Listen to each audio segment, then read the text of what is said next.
Okay, this is probably what you see in a typical textbook around in an Algebra 2 text. This would be around chapter 3, at the end of chapter 3 probably. But it's a system of equations with three variables. And typically above it it'll just say solve. Well, nowadays we have some pretty cool technology to solve this with. So what we're going to do is I'm going to show it to you both with technology, and then we'll prove that answer's correct with some fancy algebra stuff. So we'll start out with a program called GeoGebra. Whoops, wrong GeoGebra. Although that is GeoGebra, it's not what I'm using. I would go to online version of GeoGebra. It's much better now. I'll just pull it up here so you can see it.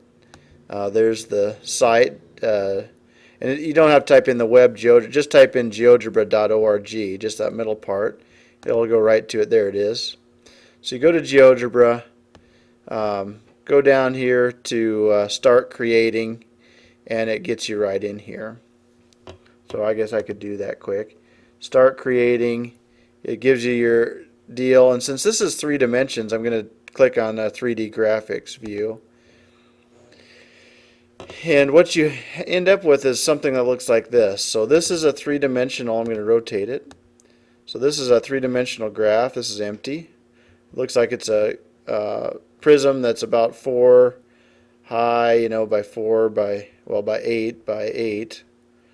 So, that's what that is. And you got an input here, so you can put some stuff in here. Well, let's go back and look at our equations. So x minus 2y plus 3 is equals 12, 2x minus y minus 2 is equals 5, and 2x plus 2y minus z equals 4. So I went ahead and plugged those in. Let me pull that up, and there it is. And let's take a look at what these three look like. So there's your 3 equations. I made one red, one green, and one pink. And you can rotate around to kind of see what we're trying. So each of those is not a line, it's a plane. You're probably used to seeing 2 variables and 2 unknowns, which makes 2 lines. So this is a plane, 3 planes that intersect. And so you're concerned with where they intersect. And you can kind of see, let me get it rotated around here, where the green, the pink, and the red all intersect probably right in this location. So what I'm going to do is go ahead and find that intersection with intersect 2 surfaces.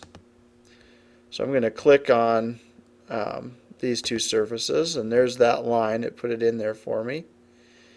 And then I'll do these 2 surfaces, and then notice these 2 lines meet in that location. And actually it did all the lines. So now I'm going to go ahead and intersect those 2 lines, and you can see that x is 4, y is -1, and z is -2 or +2. So that is the intersection of all 3 of the planes. We'll take a look at that with the intersections drawn in. That's kind of nice. So that shows you at least what's happening. Now let's try and prove that algebraically. So to prove that algebraically, I'm going to hit pause. Alright, to prove this system, to prove that that is indeed our solution, I'll go ahead and solve this algebraically. And there's lots of ways to do this, but I'm just going to use elimination. You could use matrices, you could use all kinds of crazy things, but my guess is this is probably the first time you've ever done these.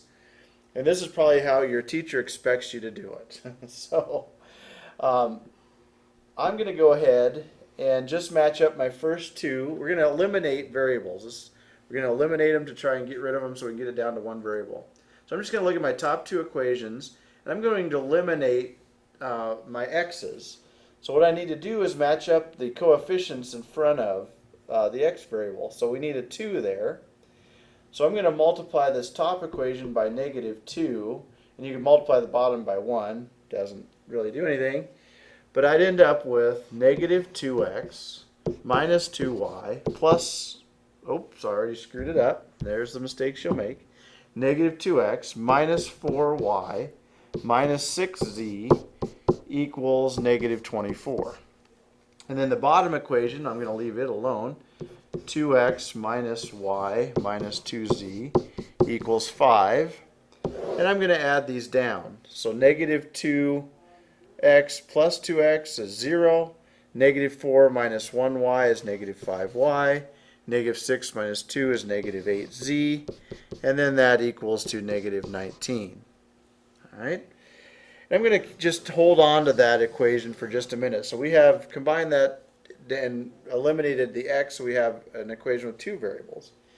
The next thing we're going to look at is, and I'll do it here in blue, is I'm going to look at these bottom two equations and do the same thing. I'm going to go ahead and eliminate the x. What's nice is they're both already 2. We just need to change the signs of one of them.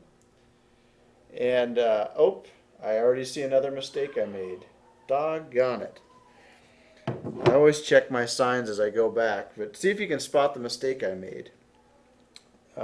It's pretty glaring to me now that I see it.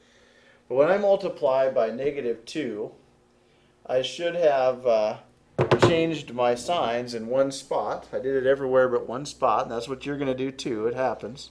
That should be a positive 4 right here. So there was an error, which changes this part of my equation. Instead of negative 5, I'd have positive 3y. Okay, and I'll just double check quick to make sure I didn't make any more. Nope, looks like we're good now, thankfully. So now we're ready to start on the next set of equations. And again, the 2 and the 2 are the same.